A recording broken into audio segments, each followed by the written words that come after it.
Capítulo 5. Lección 5. Los ricos inventan el dinero.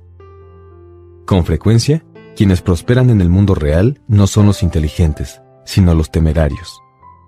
Anoche, después de escribir un buen rato, me tomé un descanso y vi un programa de televisión que narraba la historia de un joven llamado Alexander Graham Bell. Bell acababa de patentar su teléfono y estaba teniendo problemas porque su nuevo invento provocó una demanda demasiado fuerte. Como necesitaba una compañía más grande, se acercó a Western Union, uno de los gigantes de su época. Graham Bell le pidió a la empresa que adquiriera su patente y su pequeña compañía. Quería $100,000 por todo el paquete. El presidente de Western Union se rió de él y se negó a su petición. Argumentó que el precio era ridículo. El resto es historia. Tiempo después surgió una industria multimillonaria y nació AT&T.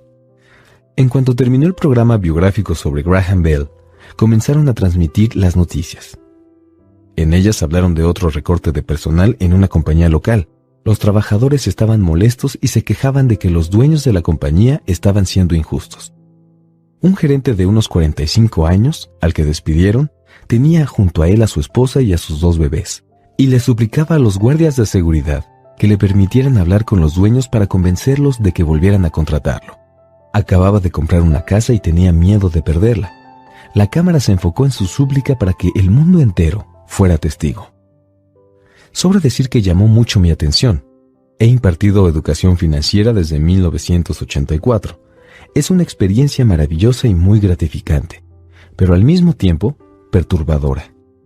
Verás, les he enseñado a miles de personas y en todas ellas, así como en mí mismo, he detectado un rasgo muy específico.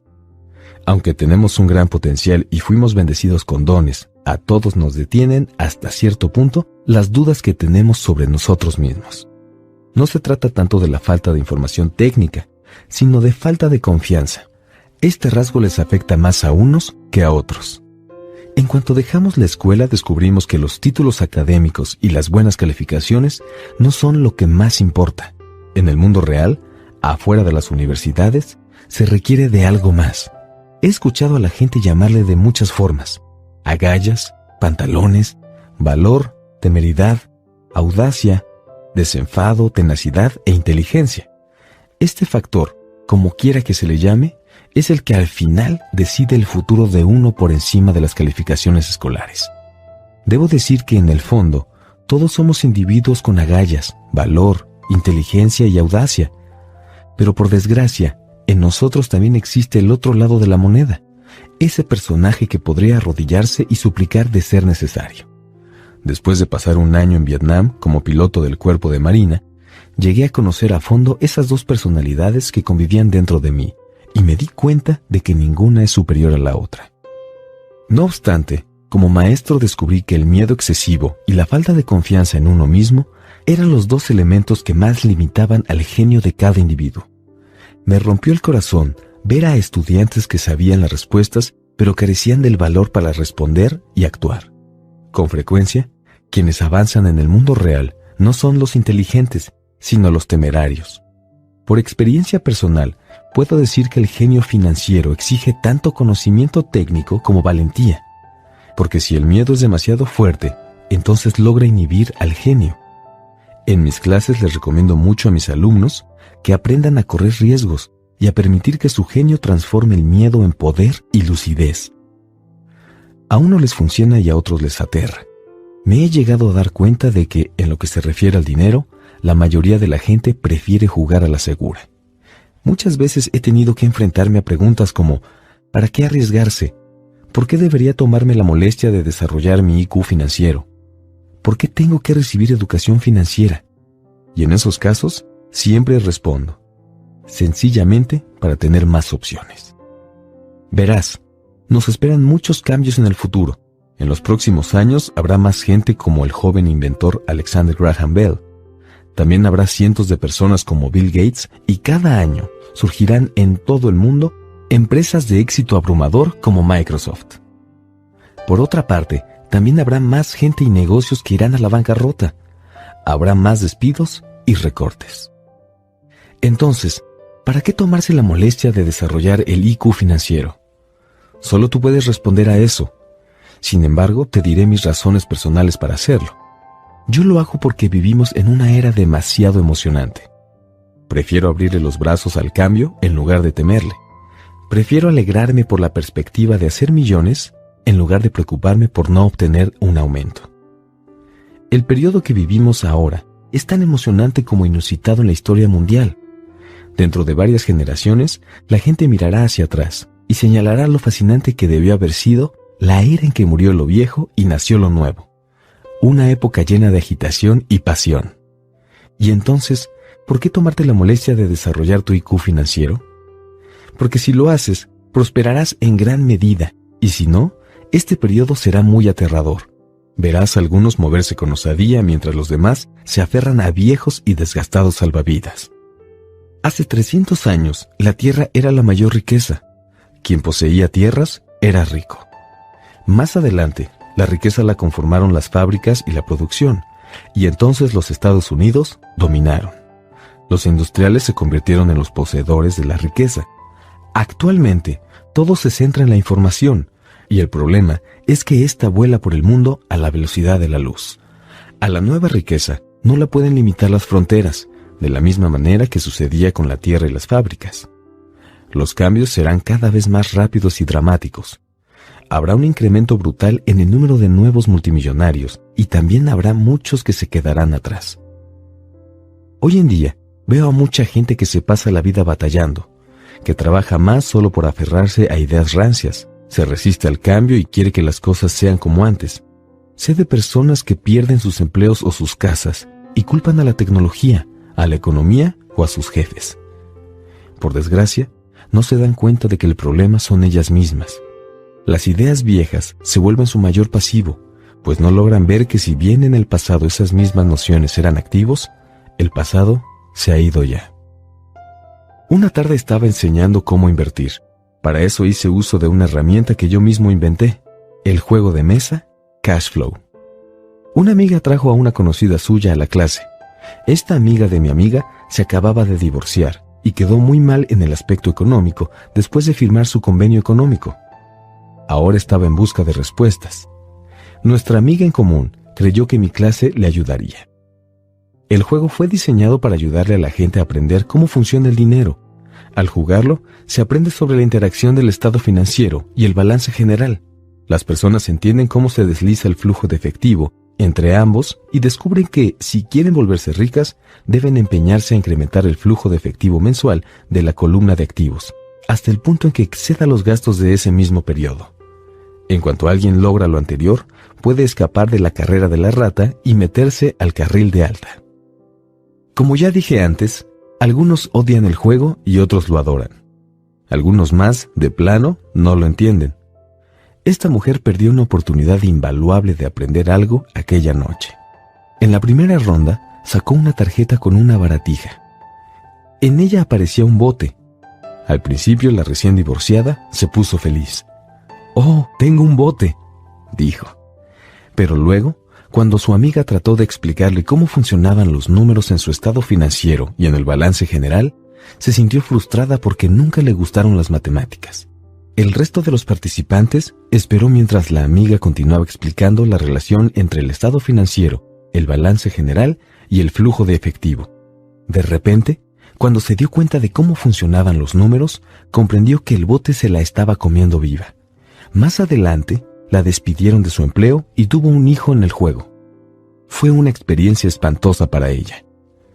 Después de la clase, su amiga se acercó y me dijo que la mujer divorciada estaba molesta. Había ido a la clase a aprender sobre inversiones y no le gustó la idea de pasar tanto tiempo jugando un juego tonto. La amiga trató de instarla a mirar dentro de sí misma e identificar si el juego reflejaba lo que le pasaba en la vida real de alguna manera. Y entonces, la divorciada exigió que le devolvieran su dinero. Dijo que la mera idea de que un juego pudiera ser reflejo de su vida era ridícula. Le devolvimos su dinero y se fue. Desde 1984 he ganado millones de dólares haciendo algo que el sistema escolar no hace. En las escuelas, casi todos los maestros se la pasan hablando. Cuando yo era estudiante, odiaba las clases en donde eso sucedía, porque eran aburridas y hacían que mi mente divagara. En 1984, empecé a enseñar con herramientas como juegos de mesa y simuladores. Mi enseñanza se apoya en estas herramientas hasta la fecha, porque me gusta animar a los estudiantes adultos a que se den cuenta de que los juegos reflejan lo que ya saben y lo que necesitan aprender. Lo más importante es que los juegos reflejan el comportamiento. Son sistemas de retroalimentación instantánea. En lugar de que un maestro te dé un sermón, el juego te ofrece una clase personalizada hecha a tu medida. Tiempo después me llamó la amiga de la mujer divorciada para darme noticias de su conocida. Me dijo que se encontraba bien y que estaba más calmada. En el periodo que aprovechó para apaciguarse, pudo detectar una ligera relación entre el juego y su vida. Aunque su esposo y ella nunca fueron dueños de un bote, sí tuvieron todo lo demás imaginable. La mujer se quedó muy enojada después del divorcio porque él huyó con una mujer más joven y porque descubrió que después de 20 años de matrimonio contaban con muy pocos activos. Realmente no había nada que dividir en la separación. Sus 20 años de casados fueron increíblemente divertidos, pero lo único que tenían al final era una tonelada de cachivaches.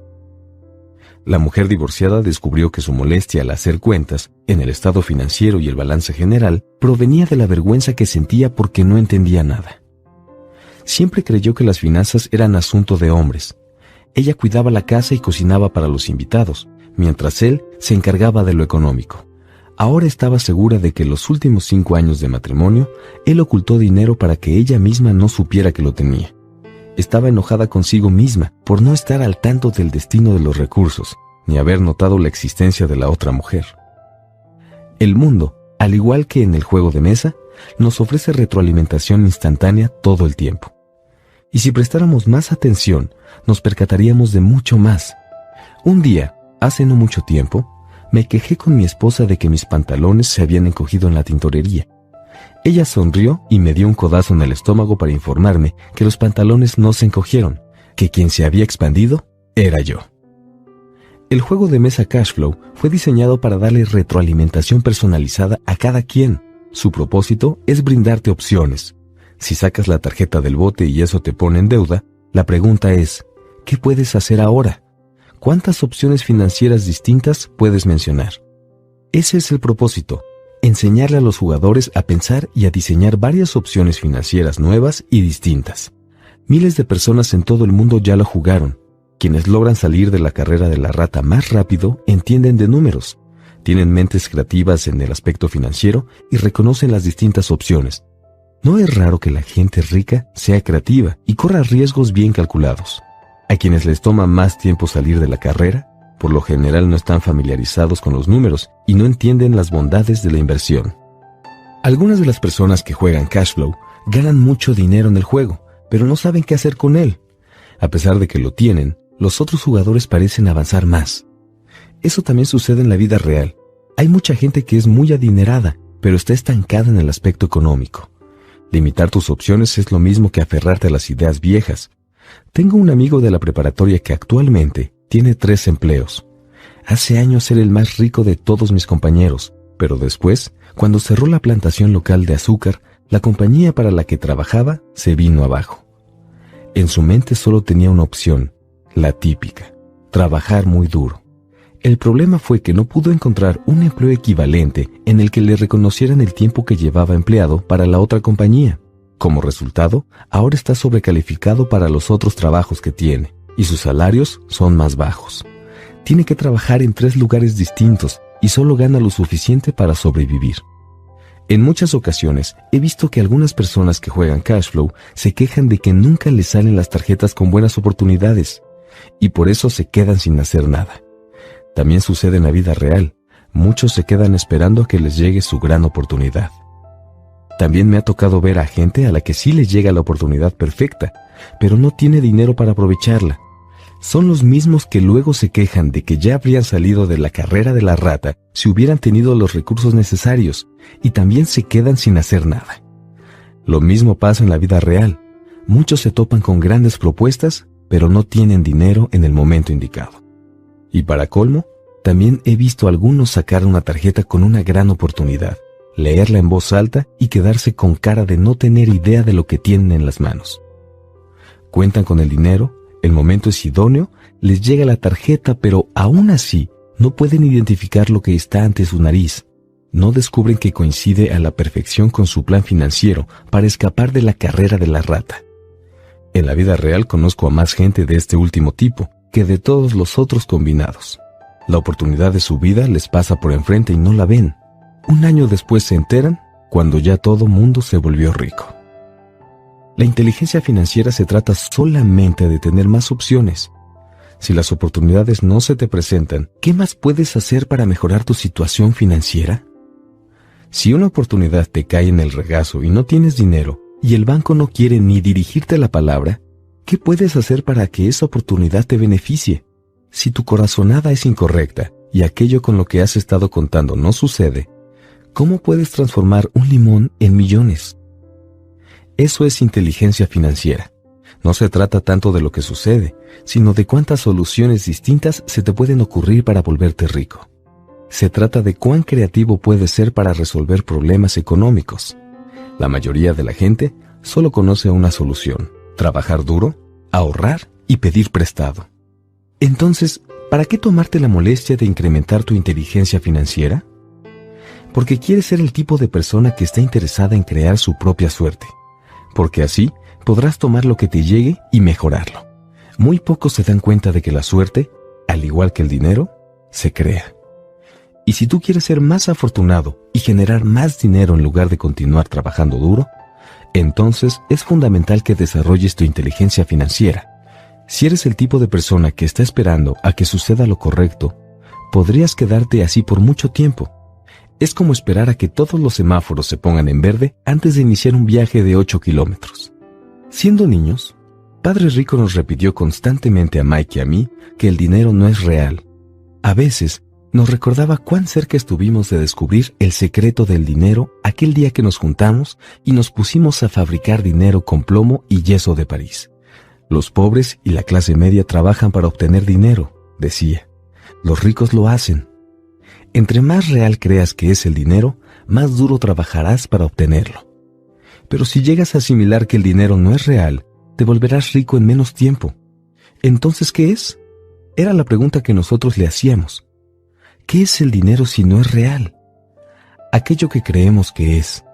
Era todo lo que respondía. La mente es el activo más poderoso que tenemos. Si la entrenamos bien, puede producir enorme riqueza en lo que parecerá solo un instante. Asimismo, una mente no entrenada puede producir el tipo de pobreza extrema que podría destruir a una familia por generaciones. En la era de la información, el dinero crece de manera exponencial. Algunas personas se están volviendo ridículamente millonarias de la nada. Solo manejan ideas y contratos. Mucha de la gente que maneja acciones o hace otro tipo de inversiones para vivir, te podría decir que ve que esto sucede todo el tiempo, porque en realidad sí es posible hacer millones instantáneamente de la nada. Y con nada. Es decir, sin intercambio físico de dinero. Todo se hace por medio de contratos y acuerdos. Una señal con la mano en un piso de la bolsa de valores, un parpadeo en la pantalla de los operadores de piso en Lisboa, enviado desde la pantalla de alguien en Toronto, y luego de vuelta a Lisboa. Una llamada a mi corredor para que compre acciones, y unos instantes después las venda. El dinero no cambió de manos, solo fueron acuerdos. Entonces, ¿para qué desarrollar tu genio financiero? Te repito que solo tú puedes responderlo. Sin embargo, te diré que yo me he enfocado en desarrollar esta área de mi inteligencia. Lo hago porque quiero hacer dinero en poco tiempo, no porque lo necesite, sino porque quiero. Es un proceso de aprendizaje fascinante. Desarrollo mi IQ financiero porque quiero participar en el juego más rápido e importante del mundo. Y porque, a mi muy discreta manera, me gustaría ser parte de esta inusitada evolución de la humanidad. La era en que los humanos trabajan solo con sus mentes y no con sus cuerpos. Además, ahí es donde está la acción. Esto es lo que está sucediendo. Está de moda. Es aterrador y muy divertido. Por todas estas razones, invierto en mi inteligencia financiera y desarrollo el activo más poderoso que tengo. Quiero estar con la gente que se mueve con osadía hacia el futuro. No me quiero quedar con los rezagados. Te daré un ejemplo sencillo de cómo se hace dinero. A principios de los 90, la economía de Phoenix, Arizona, era deplorable. Yo estaba viendo un programa de televisión cuando de pronto apareció un asesor financiero y empezó a pronosticar destrucción y tinieblas. Su consejo fue ahorrar dinero. Guarden $100 cada mes, dijo. En 40 años serán multimillonarios. Bien, ahorrar dinero cada mes es buena idea. Y es una opción, la opción que elige la mayoría. Pero el problema es que ahorrar le cierra los ojos al ahorrador y no le permite ver lo que en realidad sucede. Hace que la gente pierda oportunidades importantes que le servirían para hacer crecer su dinero de una manera significativa. El mundo los va a pasar de largo. Como ya lo mencioné, la economía era deplorable en aquel momento, por lo que las condiciones del mercado eran perfectas para los inversionistas. Yo tenía buena parte de mi capital invertido en el mercado de valores y en edificios de departamentos. Casi no tenía liquidez. Me encontraba comprando todo el tiempo porque la gente estaba vendiendo sus propiedades. Yo no podía ahorrar, solo invertir. Kim y yo teníamos más de $1 millón en efectivo, trabajando en un mercado que crecía con rapidez. Era la mejor oportunidad para invertir. La economía era terrible y yo no podía dejar pasar esos pequeños negocios. Casas que alguna vez valieron $100,000 se vendían por $75,000. Sin embargo, en lugar de comprar con los agentes de bienes raíces locales, empecé a adquirir los bienes inmuebles en las oficinas de abogados especializados en bancarrota y en la entrada a los juzgados. En esos lugares, una casa de $75,000 podía llegar a ser comprada por $20,000 o menos. Con $2,000 que le pedí prestados a un amigo por 90 días con intereses de $200, pude darle un cheque de caja a un abogado para que lo tomara como enganche. Mientras se llevaba a cabo el proceso de adquisición, puse un anuncio en el periódico en el que ofrecía una casa con un valor de $75,000 por solo $60,000 y sin enganche. El teléfono no dejó de sonar. Estudié a los posibles compradores y en cuanto la propiedad fue legalmente mía, les mostré la casa. Fue una locura. El inmueble se vendió en minutos. Pedí $2,500 por concepto de papeleo y trámites. El comprador lo pagó con gusto y a partir de ahí, el depositario y la compañía de títulos de propiedad se hicieron cargo. Le pagué los $2,000 a mi amigo con los 200 adicionales. Se puso feliz al recibirlos. El comprador de la casa estaba feliz. El abogado también estaba feliz y yo, por supuesto, como loco de alegría. Acababa de vender una casa que me costó $20,000 en $60,000.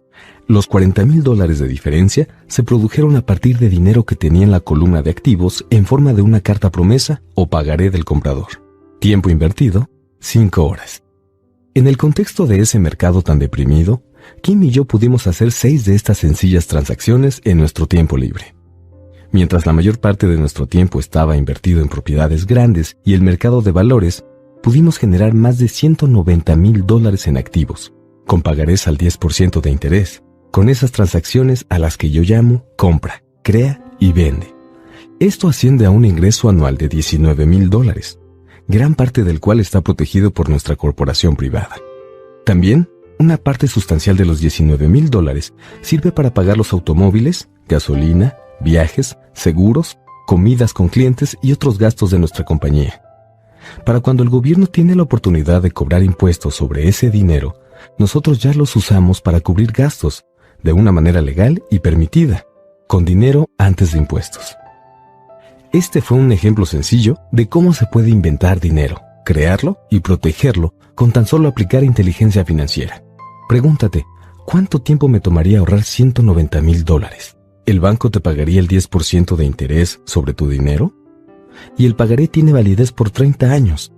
Espero que nunca me paguen los $190,000, porque si me dan el capital, yo tendría que pagar impuestos, y además $19,000 pagados en 30 años equivale a un poco más de $500,000 en ingresos. Mucha gente me pregunta, ¿qué sucede si alguien no paga? Es algo que llega a pasar, efectivamente, pero te tengo buenas noticias. Esa casa de $60,000 se puede recuperar para venderse por $70,000, más otros $2,500 que se cobran por comisión del proceso de préstamo. Desde la perspectiva del nuevo comprador, seguiría siendo una transacción sin enganche, y el proceso continuaría. La primera vez que vendí la casa, pagué los $2,000 que debía, así que técnicamente, la segunda vez ya no metí dinero en la transacción. Mi retorno sobre inversión, Return on Investment, o ROI, por sus siglas en inglés, es infinito. Este es un ejemplo de cómo generar mucho dinero sin invertir ni un centavo. En la segunda transacción, al volver a vender la casa, yo habría ganado $2,000 y habría vuelto a extender el préstamo a 30 años. ¿A cuánto ascendería mi ROI si me pagaran por hacer dinero? No lo sé, pero estoy seguro de que superaría por mucho a lo que conseguiría si ahorrara $100 al mes, que en realidad tendrían que ser 150 al principio, porque ese sería el ingreso después de impuestos, por 40 años de recibir intereses bajos. Para colmo, en este caso también tienes que pagar impuestos sobre los intereses. No me parece algo muy inteligente. Tal vez sea seguro, pero inteligente no. Unos años después, cuando el mercado de bienes raíces de Phoenix se fortaleció, esas mismas casas que se vendieron por $60,000 llegaron a valer $110,000. Aún quedaban algunas oportunidades de remate, pero eran cada vez más raras. Y para encontrarlas tuve que invertir parte del activo más valioso que tengo, mi tiempo. Había miles de compradores en busca de algunas buenas ofertas disponibles. El mercado había cambiado. Era hora de avanzar y buscar otras oportunidades que nos permitieran hacer crecer la columna de activos. Aquí no se puede hacer eso. Va en contra de la ley. Mientes. Son el tipo de afirmaciones que más escucho. Sin embargo, pocas veces me han pedido, ¿me puedes enseñar a hacerlo? La lógica es muy sencilla. No necesitas saber ni de álgebra ni de cálculo, y además la compañía de títulos de propiedad maneja la transacción legal y el servicio por los pagos. Yo no tengo techos que reparar ni baños que destapar. Son los propietarios quienes lo hacen. Es su casa.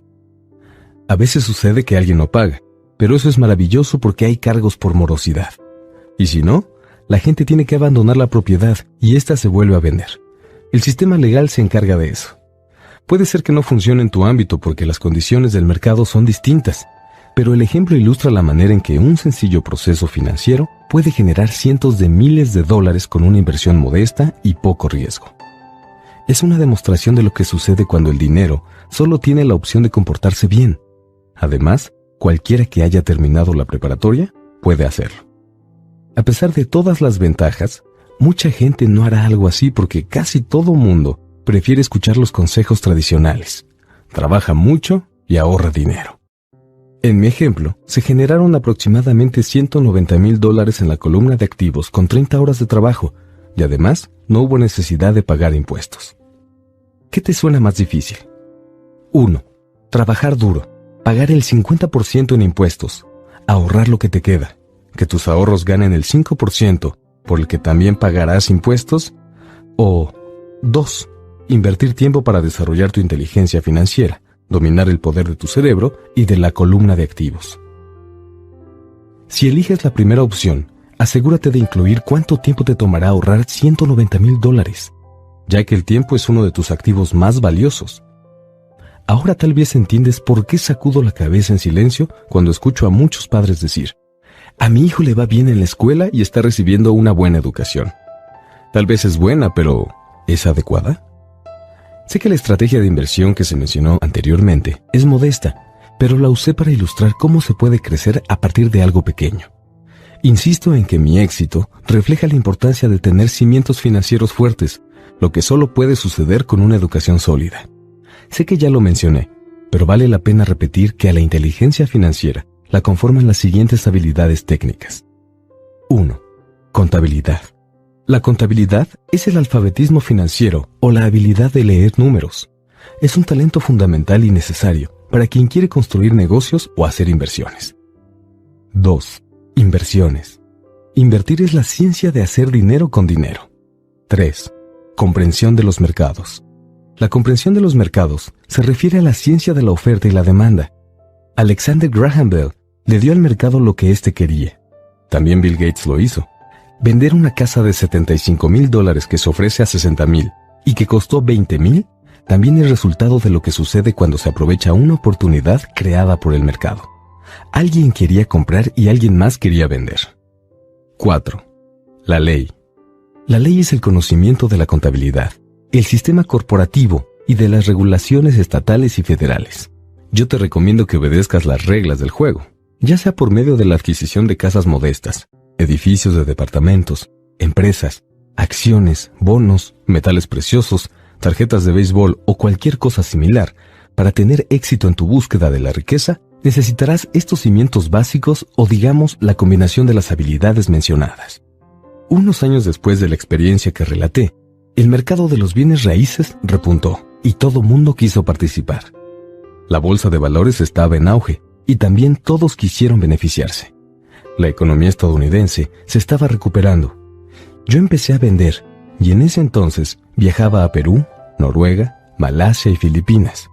El panorama de las inversiones había cambiado y ya no adquiríamos bienes raíces. Ahora solo observo cómo va aumentando el valor en el interior de la columna de activos y lo más probable es que empiece a vender. Sospecho que algunos de esos 6 negocios de casitas se venderán y que el pagaré de $40,000 se convertirá en efectivo. Tengo que llamar a mi contador y prepararme para recibir dinero y encontrar las maneras adecuadas de protegerlo. Lo que quiero enfatizar es que las inversiones van y vienen. El mercado baja y sube. Las economías mejoran y colapsan. El mundo te ofrece todo el tiempo oportunidades únicas y lo hace todos los días, pero con frecuencia no las identificamos. Las oportunidades, sin embargo, están ahí de cualquier manera. Y entre más cambien el mundo y la tecnología, más oportunidades habrá de que tú y tu familia alcancen seguridad en el aspecto económico por muchas generaciones más.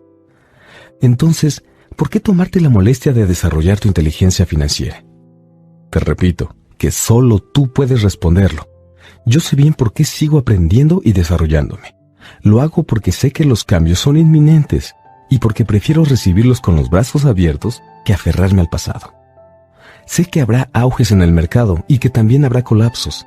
Quiero desarrollar mi inteligencia financiera de manera continua porque con cada transformación del mercado, algunas personas terminarán de rodillas, suplicando que no les quiten el trabajo. Mientras tanto, otros tomarán los limones que la vida les ofrece. A todos nos regala algunos de vez en cuando y los convertirán en millones. Eso es la inteligencia financiera. Con frecuencia me preguntan acerca de los limones que yo he convertido en millones. Pero no me agrada mucho usar ejemplos de las inversiones que yo he hecho porque parece que estoy presumiendo. Por supuesto, esa no es mi intención. Utilizo los ejemplos solo como ilustraciones numéricas y cronológicas de casos simples y reales.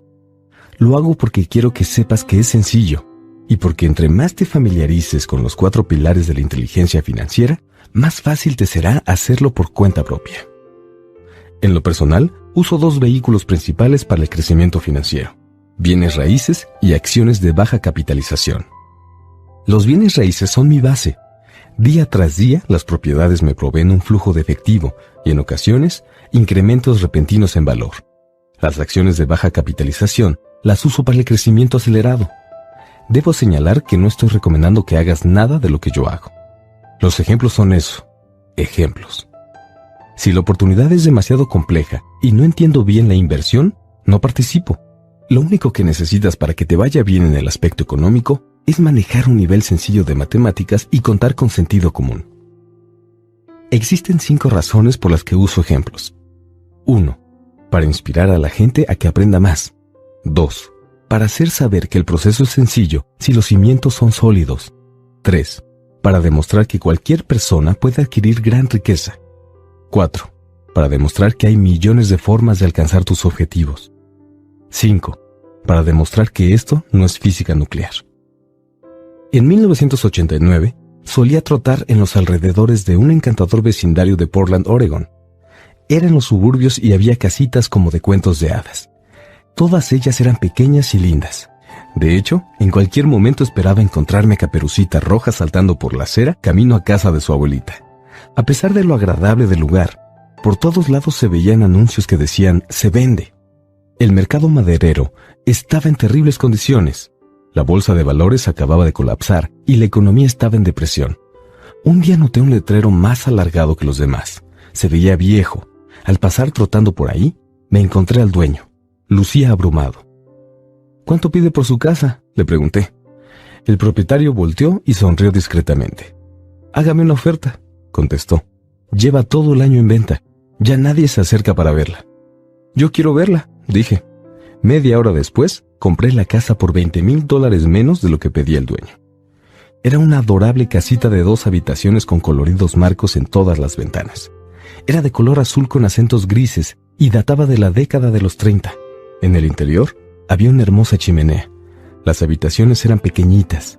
Era perfecta para rentarse. Le di $5,000 como enganche por una casa de $45,000 que en realidad valía 65,000. El problema era que nadie quería comprarla. El dueño se mudó una semana después, feliz de haberse liberado de la propiedad. Entonces mi primer inquilino la ocupó. Era un profesor universitario. Después de cubrir los gastos de hipoteca, mantenimiento y administración, comencé a recibir unos modestos $40 al final de cada mes. No era muy alentador. Un año después, el abatido mercado de bienes raíces de Oregon comenzó a repuntar. Muchos inversionistas de California, cargados con el dinero que estaban recibiendo gracias a su próspero mercado inmobiliario, se apresuraron a ir al norte y comprar todo lo posible en Oregon y Washington. Le vendí la casita a una joven pareja de California por $95,000. Ambos estaban convencidos de que era una ganga.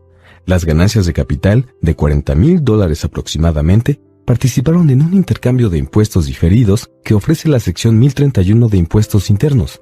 Después de eso, fui a buscar en dónde guardar mi dinero. Un mes después, encontré un edificio de 12 departamentos junto a la planta de Intel en Beaverton, Oregon.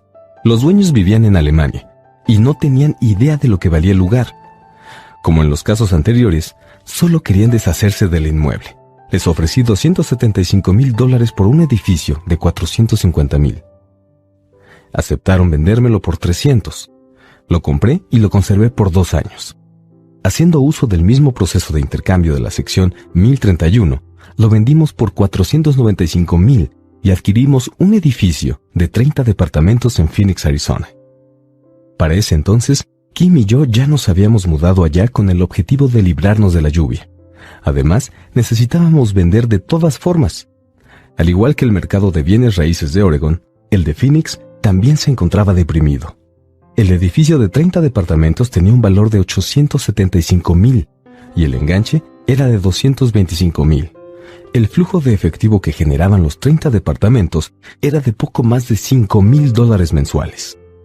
Poco después, el mercado de Arizona comenzó a activarse y unos años más tarde, un inversionista de Colorado nos ofreció 1.2 millones por la propiedad. El punto central de este ejemplo es la forma en que una cantidad pequeña puede convertirse en una mucho mayor. Pero una vez más, todo depende de entender estados financieros, de estrategias de inversión y de tener conocimiento del mercado y de la ley. Si la gente no domina estos temas, entonces tiene que apegarse al dogma de siempre, que es jugar con certeza, diversificarse e invertir en oportunidades seguras. El problema de las inversiones seguras es que con frecuencia están prácticamente esterilizadas, es decir, son tan seguras que las ganancias son menores. Para protegerse a sí mismas y a sus clientes, la mayoría de las grandes agencias de corretaje no se involucran en transacciones de especulación, y creo que es una política inteligente. Las oportunidades de negocio más prometedoras nunca se las ofrecen a los novatos. A menudo, los negocios que permiten que los ricos se vuelvan más ricos están reservados para aquellos que entiendan bien el juego. De hecho, es técnicamente ilegal ofrecerle negocios de especulación a alguien que carece de preparación financiera. Pero por supuesto, llega a suceder. En mi caso, entre más sofisticado se vuelva mi conocimiento financiero, más oportunidades se me presentan. Otra razón para desarrollar tu inteligencia financiera a lo largo de tu vida es que si lo haces, recibirás más oportunidades. Y entre mayor sea tu inteligencia financiera, más sencillo te será identificar si el negocio que te ofrecen es bueno. Solo tu inteligencia puede darse cuenta de que el trato es malo, o incluso puede transformar un trato malo en uno bueno. Entre más aprendo, y claro, hay mucho por aprender, más dinero gano, por la sencilla razón de que obtengo más experiencia y sabiduría con el paso de los años. Tengo amigos que siempre juegan a la segura, trabajan duro en su profesión y no adquieren una visión financiera amplia, la que exige cierto tiempo de desarrollo. Mi filosofía general consiste en plantar semillas en la columna de activos. Esa es la fórmula. Comienzo con poquito y planto semillas. Algunas de ellas crecen y otras no. En nuestra corporación de bienes raíces tenemos propiedades que llegan a valer varios millones de dólares. Son nuestro fondo de inversión inmobiliaria, o REIT, por sus siglas en inglés. Lo que trato de decir es que buena parte de esos millones comenzaron siendo inversiones entre $5,000 y $10,000. Todos los enganches tuvieron la suerte de participar en un mercado que crecía con rapidez y de incrementarse libres de impuestos. Durante muchos años continuamos intercambiando inmuebles. También tenemos un portafolio de acciones, protegido por una corporación a la que Kim y yo llamamos nuestro fondo mutualista personal. Tenemos amigos que hacen negocios con inversiones que, como nosotros, reciben algo de dinero extra cada mes y desean invertirlo. Nosotros compramos compañías de alto riesgo, privadas y especulativas, que están a punto de empezar a cotizar en la Bolsa de Valores de los Estados Unidos o de Canadá. Ahora te daré un ejemplo de la rapidez con que se pueden generar ganancias. En primer lugar, puedes comprar 100,000 acciones, a 25 centavos cada una, antes de que la compañía empiece a cotizar en la bolsa. 6 meses después, cuando la compañía ya cotiza, las 100,000 acciones valen $2 cada una. Si la compañía es bien administrada, entonces el valor continúa subiendo y las acciones pueden llegar a valer $20. Ha habido años donde nuestros $25,000 de la inversión inicial, en menos de 12 meses, se convierten en $1 millón. Si sabes bien qué haces, entonces no es como si estuvieras apostando. Apostar es meter dinero a un negocio y ponerse a rezar para que el azar te favorezca. En cualquier ámbito, la idea siempre es aprovechar tu conocimiento técnico, tu sabiduría y tu amor por el juego, para minimizar los riesgos y las probabilidades de que algo malo suceda. Como es de esperarse, siempre hay riesgos, pero la inteligencia financiera los reduce. Es por ello que constantemente motivo a la gente a que invierta más en su educación que en acciones, bienes raíces o productos de otros mercados. Entre más preparado estés, mayores oportunidades tendrás de vencer los malos pronósticos. Las acciones en que yo invertí eran extremadamente riesgosas para la mayoría de la gente y, por tanto, no las recomiendo. He estado en este juego desde 1979 y he pagado caro mis errores. Pero si tú vuelves a escuchar por qué inversiones como esta son de alto riesgo para muchos, podrías organizar tu vida de una forma distinta y lograr que la habilidad para hacer que $25,000 se conviertan en $1 millón en un año no implique tantos riesgos para ti. Como ya dije anteriormente, nada de lo que menciono en este audiolibro es una recomendación. Solo son ejemplos de procesos sencillos y posibles. Lo que hago es una nimiedad si se compara con lo que sucede en otros contextos. Sin embargo, para el individuo promedio, un ingreso pasivo de más de $100,000 al año puede resultar muy conveniente y fácil de obtener. Dependiendo del mercado y de tu capacidad, un ingreso similar podría conseguirse entre 5 y 10 años. Si tus gastos cotidianos son bajos, $100,000 de ingresos adicionales son bastante agradables, independientemente de si trabajas o no. Puedes hacerlo, pero también puedes tomarte tiempo libre si lo deseas y usar el sistema fiscal del gobierno en tu beneficio, en lugar de tenerlo en contra. Mi base personal son los bienes raíces. Me encantan los inmuebles porque son estables y se mueven con lentitud. Siempre mantengo mis cimientos sólidos. El flujo de efectivo es constante y si se les administra de la manera correcta, existe la posibilidad de que se incremente su valor. Lo mejor de contar con una base fuerte de bienes raíces es que me permite correr riesgos mayores, como lo hago con las acciones especulativas. Si obtengo ganancias fuertes en el mercado de valores, entonces pago mis impuestos por ganancias de capital y luego reinvierto lo que queda en bienes raíces. De esa manera, voy asegurando aún más mis activos fundamentales. Debo mencionar algo más sobre los inmuebles. Yo he viajado por todo el mundo para enseñar sobre inversión, y en cada ciudad, la gente me dice que no es posible adquirir bienes inmuebles baratos. Según mi experiencia, sí lo es. Incluso en Nueva York o en Tokio. Y en los límites de las ciudades hay tremendas gangas que la gente sencillamente no ve. En Singapur, a pesar de los elevados precios de los inmuebles, es posible encontrar buenas ofertas a poca distancia. Es por ello que cada vez que alguien me dice, aquí no se puede hacer eso, y me señala, te recuerdo que tal vez lo que quiso decir fue, no sé cómo hacer eso aquí aún. Las grandes oportunidades no se ven con los ojos, sino con la mente. La mayoría de la gente no se vuelve rica nunca porque no está entrenada en el aspecto financiero para reconocer oportunidades que están justo frente a ella. Con frecuencia me preguntan, ¿cómo empiezo? En el capítulo final de este audiolibro se ofrecen 10 pasos que tomé en el camino hacia mi libertad financiera. Pero recuerda que, a pesar de todo, siempre tienes que divertirte. Creo que cuando aprendas las reglas y el vocabulario del ámbito de la inversión y comiences a construir tu columna de activos, descubrirás que es tan divertido como el mejor juego en que hayas participado en tu vida. Algunas veces ganas y otras aprendes. Hay algunos que nunca ganan porque tienen mucho miedo de perder. Por eso me parecía tan tonta la escuela. Ahí nos enseñan que los errores son malos e incluso nos castigan al cometerlos. Sin embargo, si observas la manera en que aprendemos los humanos, comprenderás que fuimos diseñados para hacerlo a través de nuestras equivocaciones. A caminar aprendemos cayéndonos. No existe otra manera de hacerlo. Sucede lo mismo cuando empezamos a andar en bicicleta. Yo todavía tengo cicatrices en las rodillas, pero ahora puedo andar en bicicleta sin siquiera pensarlo. Bien, pues también pasa lo mismo en el proceso de volverse rico. Por desgracia, mucha gente no llega a hacer dinero porque le aterra perder.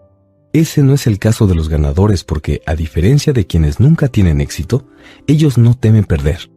El fracaso es parte del proceso de alcanzar el éxito, y por eso, la gente que lo elude tampoco triunfa.